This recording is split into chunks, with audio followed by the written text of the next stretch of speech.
This video is brought to you by Currently. Save time by skipping the wait at a charging station. Currently delivers charging to your car, your home, the office, wherever you want it. Download the app and use promo code OUTOFSPEC and get 30 days of free charging delivery. Hello and welcome back to another Out of Spec Reviews video up here in beautiful, slightly cloudy northern Colorado, where we do all of our efficiency loops. I have with me the 2022 Volvo C40 Recharge Twin Ultimate. You gotta love their naming conventions. Love this thing. This is Fjord Blue, as you know and can tell by now, with the 20-inch awesome 5-spoke wheels. Really good looking car. Kyle did a similar range test, well I guess the same range test, in the Volvo XC40, so X meaning crossover. Basically the same car as this. The I think CMA platform is what it's built upon. So very similar, I think. Although I think I'm going to squeak out just a few more miles than he did because my car is a bit more aerodynamic. Let me show you around. Really quick tour before we hit the road. It is at 99% state of charge, which means I still have 3 hours to go. I'm just kidding. But I still have a little while to go before it fills up because these things charge so incredibly slowly at the top of the pack. And they crawl at the bottom of the pack. Volvo lets you use just about all of the 78 kilowatt hours of this battery pack, and for that reason they limit your performance at the top and bottom, which protects the battery pack. It's fine, I'll accept it. But yes, these are the 20-inch wheels. I really love their design with the Scorpion Zero all-season electric focused tires. And again, Fjord Blue, beautiful color with the black roof and Fjord Blue interior. Look at that. Is that not wild or what? Charcoal accents, charcoal roof. Really, really awesome. As you can see, they're just crawling along at 4 kilowatts because it's, yeah. You know, these things charge, they're okay actually lower into the pack, but up above around 85%, it really, really slows down. So yeah, this is a good car for maybe people who don't need to deep charge a lot or do crazy road trips. Although I fully expect to break 200 miles, which in my opinion is plenty of range for most daily driving. So what does everyone think of this slope back design that a lot of CUVs are doing? This is maybe remind you of the Polestar 2, which is built on the same platform as well. So the XC40 actually goes up and chops it down like a true Volvo boxy wagon hatchback thing. The C40 takes the coupe approach, the coupe. Really like the spoiler, by the way, looks nice, and interesting accents there on the roof, but all theoretically for aerodynamics. Plus the really cool taillight design that goes up and up and up, and these are like dotted segments. Really, really like the design of Volvo in general. You of course have the awesome headlights, the Thor's hammer as they call them. Yeah, beautiful, beautiful car. And again, 78 kilowatt hour battery pack. The stated range by the EPA is 226 miles, so only 3 miles more than the XC40 Kyle tested. So I am really curious how close I'm going to get to that. Kyle did about 210 miles, I think, so we'll see if I break that or by how much. But yeah, I'm going to take this on our loop. We have beautiful, beautiful, perfect temperatures today. Upper 70s right now, should stay about that, maybe break into the 80s a little bit. A light breeze, but no major winds, so we shouldn't see any crazy issues with crosswinds affecting our range. So yes, that's about it for the car. Let's jump in and take it on a road trip. It's a road trip that leads nowhere, by the way. I'm just coming straight back here. It's not an out-of-spec motoring road trip, unfortunately, but still just crawling along almost to 100%. Yeah. Anyways, price is tested, by the way, $60,500, so just a hair over 60. That's not a cheap car, but Volvo is in a weird segment where it is kind of premium, but not like extremely luxury. So I'd say attainable, understated elegance is how I like to describe them. It's not crazy expensive, high-end Mercedes or BMW crossovers, but it's also not the kind of bare bones Model 3 or anything like that. So, going to jump in here really quick while we're waiting. Look at our system situation here. Oh my gosh, just crawling at 5 kilowatts. By the way, Volvo, since Volvo really cares about how we're testing these cars, this is updated to the new software, which is version 2.1. So we should have everything we need there. They like to make sure we test cars with the appropriate modern software as of when we're releasing this. Also, I will be using Range Assistant and the Range Optimizer, which will optimize climate control to give me the best possible range. So there are no driving modes on this car. Within driving, let's see here, yes, system, nope, driving. There's an off-road mode, and that's it, which I wouldn't really take this off-road, maybe some soft roading per se. But we have pilot assist, all the nice safety assistance things, so should be a nice range test from my end, just because I'll be chilling here in the car, I'll be doing most of the work. But yep, nice interior. Love this like unique topographic pattern here, which is actually backlit at night, really cool. Nice Harman Kardon sound system, not incredible, but actually really, really solid. And heated seats front and rear, heated steering wheel, no cooled seats to be seen, but I really like this mixture of leather and kind of suede Alcantara type materials. Really good design. But there's also like this pocket down here. I don't know what to do, so I put chapstick in it. Not sure what this does. Excited for this road trip. If I can get out of here. Oh no.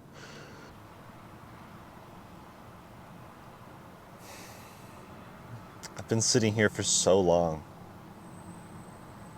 All right, all charged up. Gotta hit that to unlock it because it's a European car. And we are going. Super excited to see how this car does. Last range test I did was an EV6, and I imagine this will be similar but not quite as good. So, firing it up. We keep our climate control at 68 degrees auto. Although this has range assistant, like I mentioned, and it has range optimizer, which I will turn on, which will adjust how the climate control operates to improve the range. Again, what a great car. I really, really like driving the Volvo systems, Volvo and Polestar. Genuinely a nice place to be. I wish, or I guess, you know, eventually the electric product should, in theory, get the Bowers and Wilkins system that I adore, that we had on the XC60 Recharge, which was the plug-in hybrid turbocharged supercharged craziness. But until then, totally happy with their current offerings. We'll see what they do in the future, but we are on our way to 25 and we'll turn on cruise control. By the way, it's estimating 220 miles, which is the estimated range, which is, yeah, we'll see. It tells you your energy usage and the breakdown of what could be affecting the range, either good or bad. So we'll see what that says after the end of this. In theory, it shouldn't really be driving style because I will not be romping on it. I did on the way to the charger. We like to get these warmed up. But yep, it's been DC fast charge, if you can call that fast, and should be optimal conditions to get the best possible range out of this car. Trying to get up to speed, but they are going incredibly slow. Wow. The speed limit is 75, not 50, thank you. And we are at 69 indicated, which for Kyle was about 70. His XC40 was between 68 and 69. Indicated was 70 GPS. We always run these tests at 70 miles an hour, exactly GPS accurate. So I'm going to go verify that really quick and we'll be right back.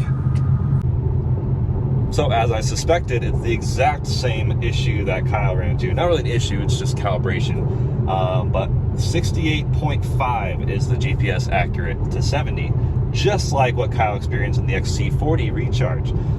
So I will do the same thing he did and drive out at 69 miles an hour, drive back at 68 to get that average speed in perfectly. But just cruising along here, taking a slightly different approach. I really wanted to do the exact route Kyle did, although the variation in weather and slight wind difference could make it, you know, not quite apples to apples. But I-80 is closed, some sort of accident of some sort. So I am taking 25 just all the way up north. We don't usually do the 25 route when there's heavy crosswinds, but because there are no heavy crosswinds, then it's a totally viable same type of thing, just 70 miles an hour and highways, and you have a little bit of hill undulations, but no major like big ups and big downs. So should still be pretty good, but we are chugging along. I think we're gonna do pretty well, honestly. 84% state of charge, 180 miles remaining as guessing by the car. And you can see the estimated range actually says 230 down to 120, and that depends on these three factors: the driving style, speed, and climate control.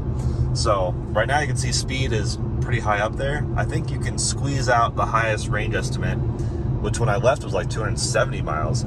You can get that if you go slow. Electric cars are generally more efficient at slow speeds because it's less drag. So yeah, got my water bottles. Really looking forward to that Cinnamon Toast Crunch Bar. It's a good time in Wyoming today. Quick update, just missed the 75% state of charge update, but 74%. I've done 70 miles. That's really good. I know it's a little bit of up and downhill, but it seems to be pretty evened out. So it's still saying 170 miles remaining. Maybe this is a lot more efficient than the XC40 Recharge, just being a C40. The pilot assist system, not a big fan of it so far. Like, look, I don't know if you can tell, but I just did a lot of torque on the wheel, and it takes excessive torque to tell the system you're still there. And so most systems require a little bit of torque or maybe a capacitive wheel. Capacitive is really the way to go, but I'm fine with torque if it's a minimal amount. Like most systems, if you are actually holding onto the wheel, that is just enough torque to tell it you're still there. But with this system, I've been holding the wheel this entire time pretty much, and even having a little bit of oscillations, and it still will start pinging at me. And then once it starts pinging, I have to like really twist to turn the wheel. It's just been a bit sketchy. And it also tries to take pretty much every exit. So not the best system, but better than no system, that's for sure. So my plan is to turn around, I think about 110 miles in, because that will give me 220 miles total. Because I want to cut it short. You don't want to turn around when you dip below 50%. You want to turn around at like 55%, because especially with these Volvo cars at the bottom of the pack, it really cuts power. Turtle mode comes in hard, and it's not even safe to drive on the highway because you can't even do highway speeds at like 3% state of charge, which most EVs let you do. So just a different approach here from Volvo.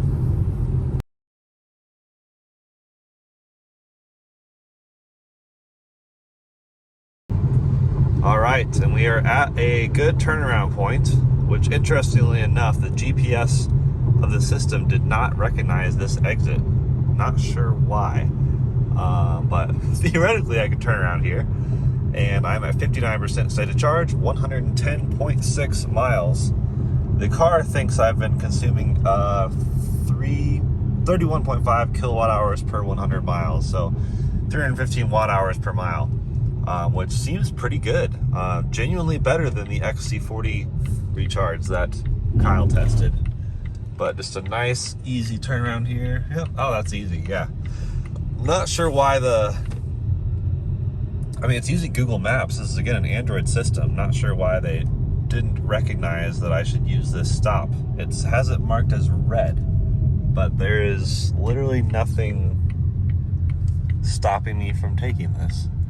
The only thing is, Google, a lot of their traffic data is, I guess, aggregated by users. And so if that truck sitting back there was Google Maps, maybe him sitting there makes them think this is fully red, which made them reroute me. So not really sure on that one, but we are turning around, edging back up, and this time I will do 68 miles an hour to make it completely even.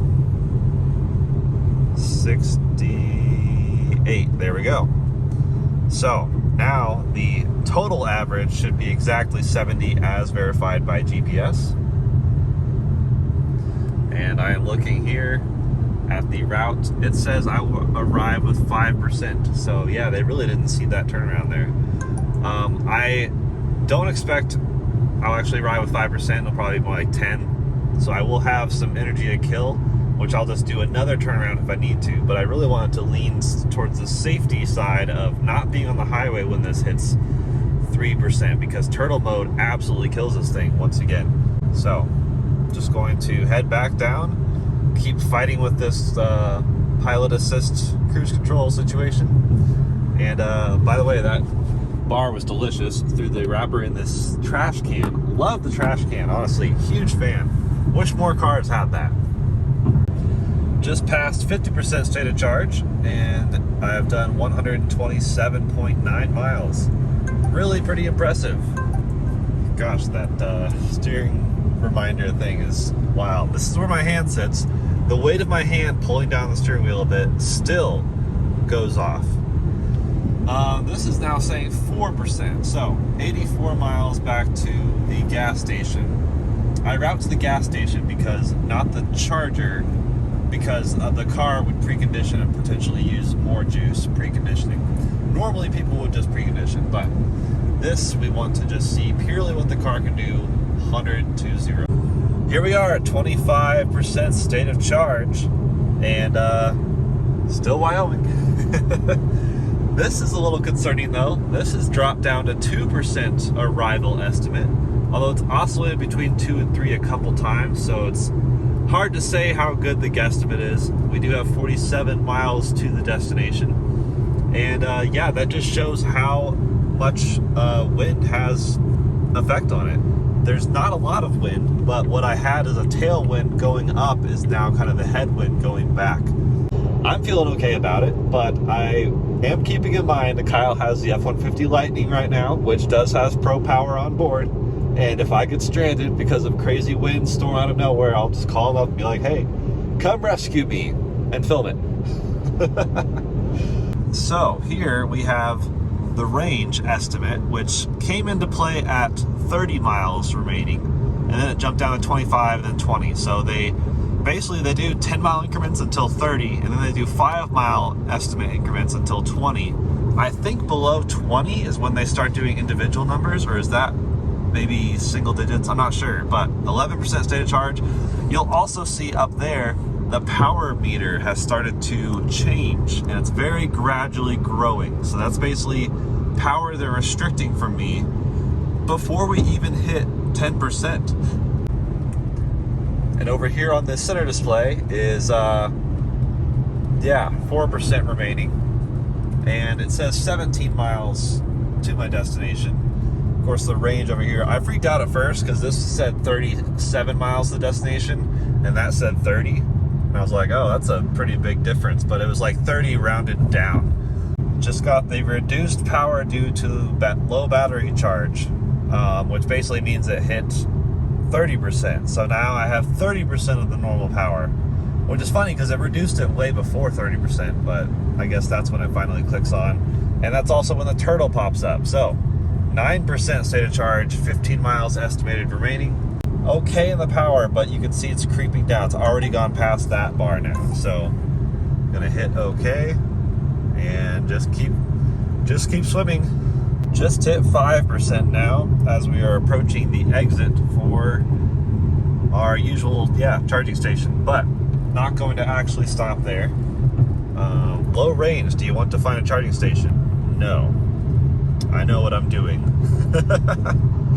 I am gonna still get off here because there's another exit, I think like 6 miles down, but that would be 6 miles back, and that's the only option. So this is the alternative, which is to basically take frontage roads at as close to highway speed as I can.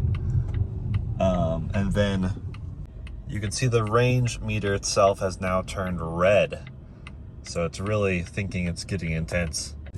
So turning left onto the frontage road, this has an alternate option to head back. So it doesn't quite follow the highway exit strategy. But we are going to, right up here, get back up to almost highway speeds.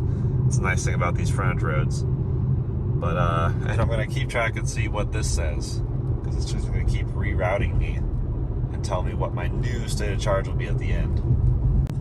Speeding back up here, for reference, this is flooring it, and it's crawling up to speed.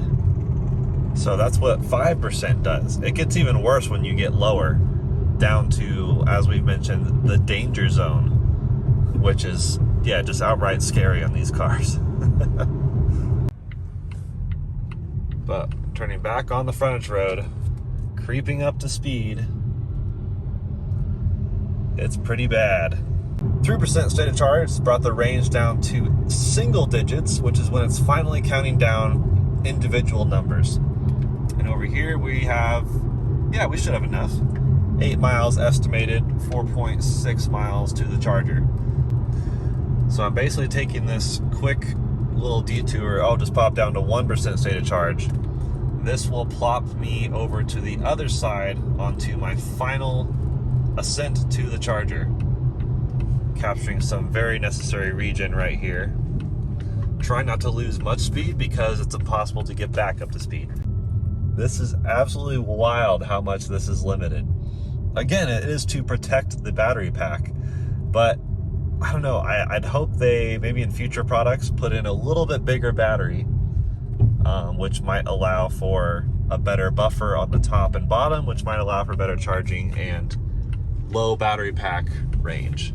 So taking this turn gently, try not to lose much power. We're on our final 2-mile stretch to the charger with 1% remaining, 4 miles estimated.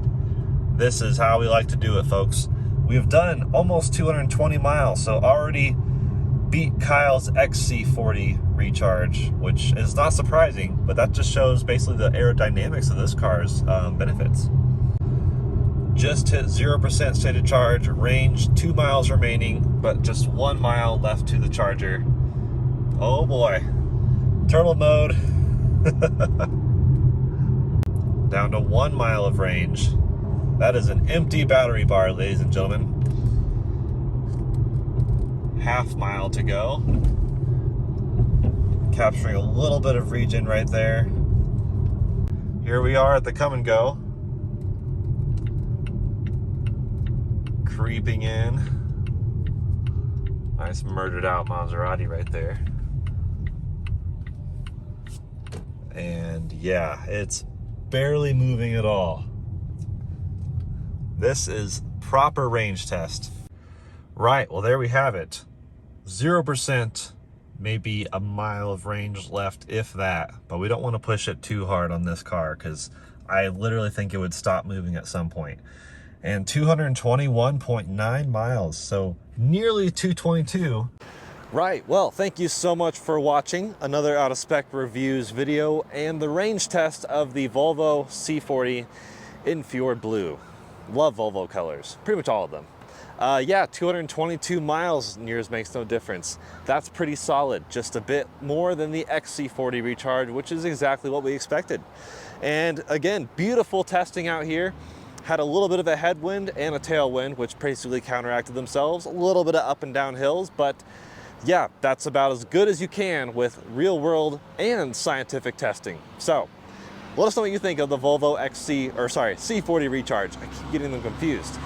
Yeah, would you buy one of these over the XC40, or do you like the boxy shape of the XC40? Or would you just buy another CUV? There's so many electric CUVs out now, and even the EV Blazer is coming to town. So there's a lot on the market, a whole lot of different price points. Let us know what you think. See you in the next one. Bye-bye.